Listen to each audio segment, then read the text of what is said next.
Hey guys, Quanbear here, and today we're going to be starting our guide series to Guardian Druid for 8.2.5 and going forward.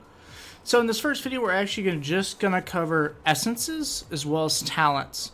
And in the next upcoming videos, we'll cover things such as stats, play style, so on and so forth. So the first thing we're actually going to cover is talents. So as you can see, we have obviously a bunch of different opportunities and choices when it comes to talents for Guardian Druid, but I'm mainly going to be covering the ones that I think are best for content such as like raiding and Mythic Plus. So in the first row for level 15 we have Brambles, Blood Frenzy, and Bristling Fur. In Mythic Plus you're probably going to take one of two things. One is either Brambles, which is going to be an offensive and defensive gain talent for you, in which Brambles is going to let you do more damage while you have Bark Skin up. It's because it's going to reflect 400 to 500 damage to all nearby enemies every 1 second. And the other passive part of it is that you are just going to naturally reflect 851 damage from each attack done to you. The other option you can take from Mythic Plus is called Blood Frenzy. It's a passive, and what it does is Thrash also generates 2 rage each time it deals damage.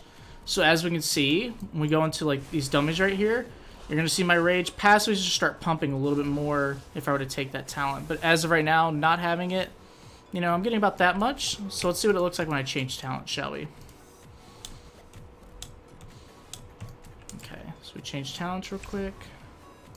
Oh, I got back in combat. Here we go. Now let's go in there if we had Blood Frenzy. Alright. So you see we have 41. Now watch us start jumping. There we go. See, we're going to be getting a lot of rage just because of our thrashes. The damage it does is just going to start spiking us with rage. This is a better defensive option for you because this is going to give you a lot more rage so you can have a higher up time on Iron Fur and more stacks of it. While Brambles will give you a little bit more of an offensive gain. Now, Bristling Fur can be used in a raid, but I would not use Bristling Fur in like Mythic Plus content. Now, moving on into the level 30 row, we have Tiger Dash, Ursul's Vortex, and Wild Charge. 2 of these options you'll probably take for Mythic Plus, one being Ursul's Vortex. What it does is it conjures a Vortex of Wind for 10 seconds at a location, reducing the movement speed of all enemies within 8 yards of that by 50%. And the first time an enemy tries leaving the vortex, they get snapped back to the center of it. And it's also usable in all shapeshift forms. So if you're trying to kite away while you're like in cat, really far from the pack, or while you're in bear, or if you're just standing in base form, you know, you can just cast Ursa Vortex.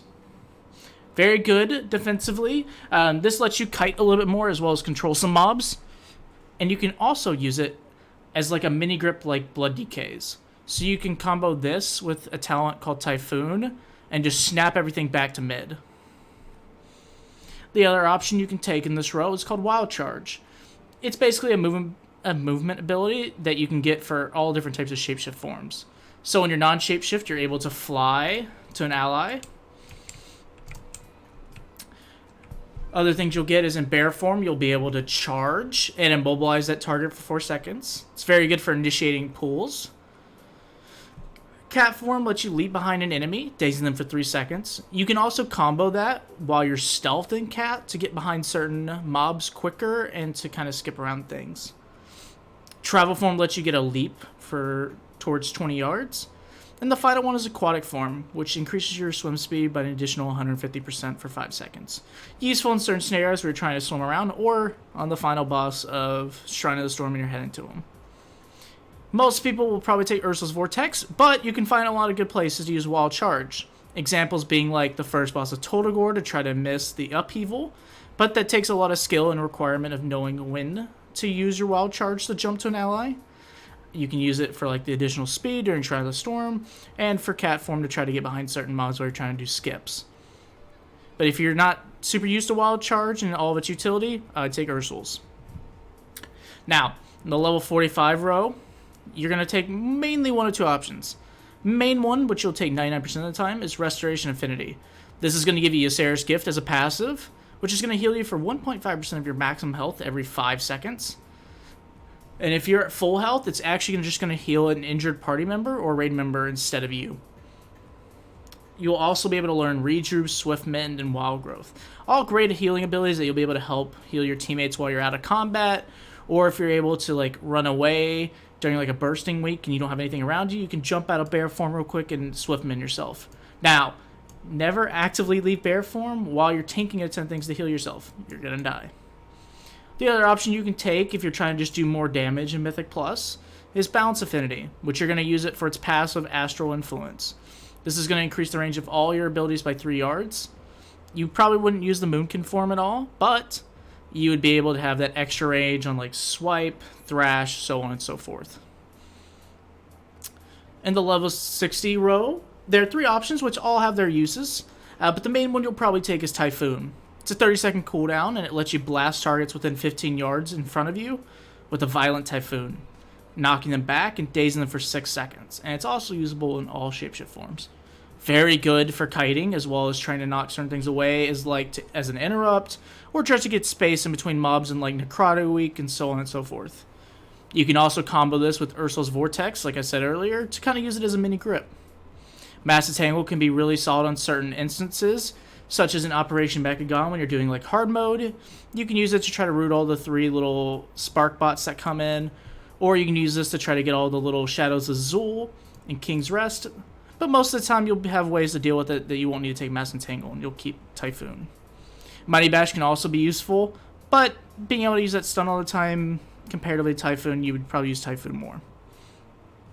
In the level 75 row, you're going to take 1 or 2 options usually. One is Galactic Guardian, and the other is going to be Incarn.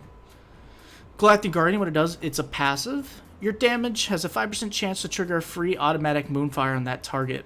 When this occurs, the next Moonfire you cast generates 8 rage and deals 300% increased direct damage.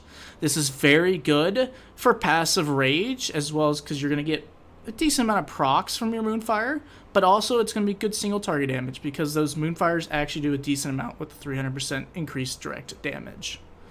The other option you can take is Incarn, Guardian of Ursoc. It's a 3-minute cooldown. It gives you basically an improved bear form that reduces all of your melee abilities down to like 1.5 seconds, causes Mangle to hit 3 targets, and increases your armor by 15%. It also lasts 30 seconds, and you can use it in and out of any of the forms. You don't lose it jumping out of bear form. This is really good for very big pools and for consistent burst damage. So you can use this in such places like, I use this personally in like really high fortified freehold keys, just because it lets me spam Thrash on a 1.5 second cooldown and gives me a little bit more armor, and it lets me just be really safe for a little bit because you can combo this with another talent that we'll talk about here in just a second. That talent I was actually talking about is called Earth Warden. It's a passive. What it does is when you deal direct damage with Thrash, you gain a charge of Earth Warden, reducing the damage of your next auto attack by 30%. Earth Warden may have up to 3 charges.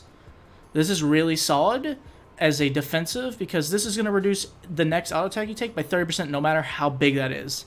So if it's just like a base melee hitting you for like 100k, you know, you're reducing 30% of that. If that's a very big bolstered mob in like KR or Motherload or anything like that, and it's trying to hit you for a mill, right? 30% of that gone. So this is very strong because it scales no matter how big the enemy is trying to auto-attack you. And most things in Mythic Plus auto-attack. The other option you could take in this row potentially is Survival of the Fittest. This reduces the cooldowns of Bark Skin and Survival Instincts by 33%. But you're probably going to find way more places you use Earth Warden than Survival of the Fittest. Now finally, in the level 100 row, you'll take Rend and Tear. While in bear form, Thrash also increases the damage dealt to the target and reduces your damage taken from the target by 2% per application of Thrash.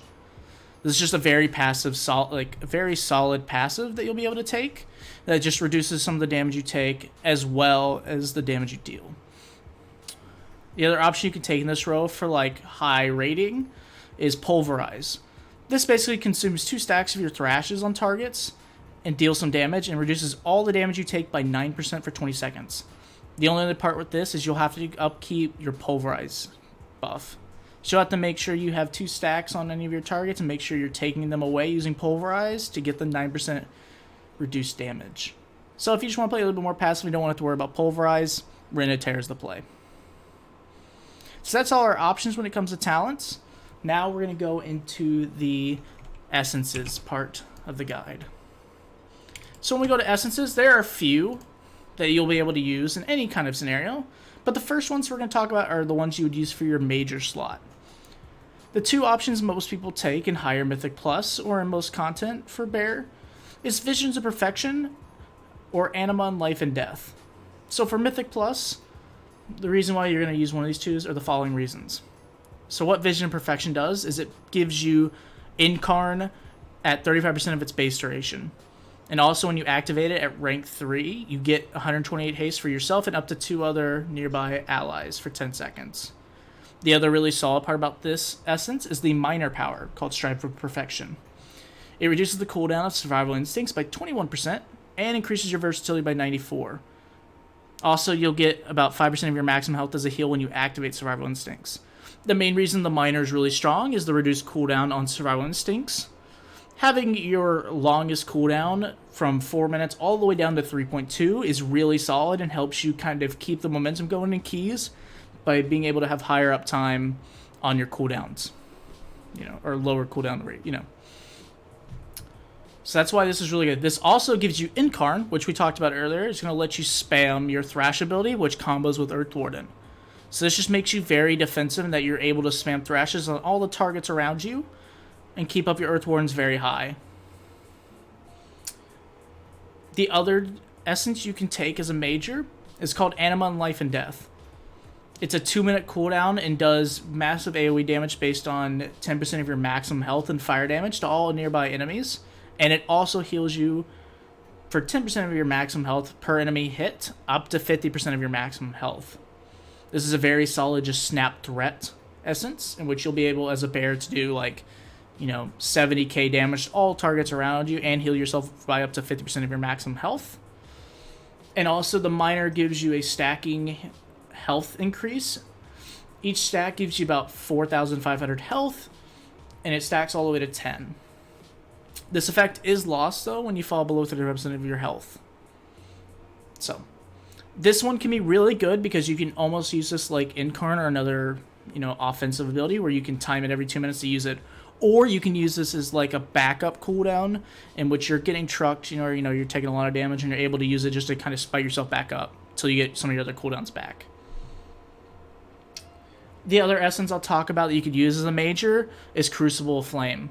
Now this one you probably use more in like single target combat such as Raid. What it does is just shoots a ball at the target doing damage, or if you shoot it at an ally it does a healing. And it gives you 2 charges at rank 3. It's just a very solid single target talent, or essence. So. Now, going to the minors. There are a few minors you can take for Guardian Druid, but I'm going to cover a few that are really good for Mythic Plus. One of those is Nullification Dynamo. What it does is every 15 seconds you're going to gain a Null Barrier, absorbing 40,000 magic damage for 10 seconds.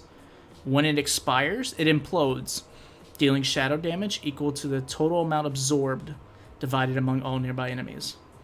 This is very solid because just getting a 40,000 magic damage shield every 15 seconds is really good. Considering Bear doesn't really have any magic mitigation other than through its passive of its being in Bear form and having a lot of health, this is just really good for most tanks. The other options you can take are ones that give you like versatility increase, one being Conflict and Strife. Your spells and abilities have a chance to increase your versatility by 55 for 14 seconds, stacking up to 8 times. Being the victim of a loss of control or movement impairing effect also grants an extra stack of Strife. This is really solid because Conflict and Strife pretty much will have like a 95% uptime in most scenarios, and having that much versatility, at rank 3 gives you about 400. That's just very good. The other option that gives you versatility as a minor is called Aegis of the Deep. What it does is when you gain 70 versatility for each enemy within 10 yards, up to 700 versatility. While below 35% health, the versatility amount is doubled, and you also heal for about 1,000 health every 4 seconds for each stack of Stand Your Ground on you.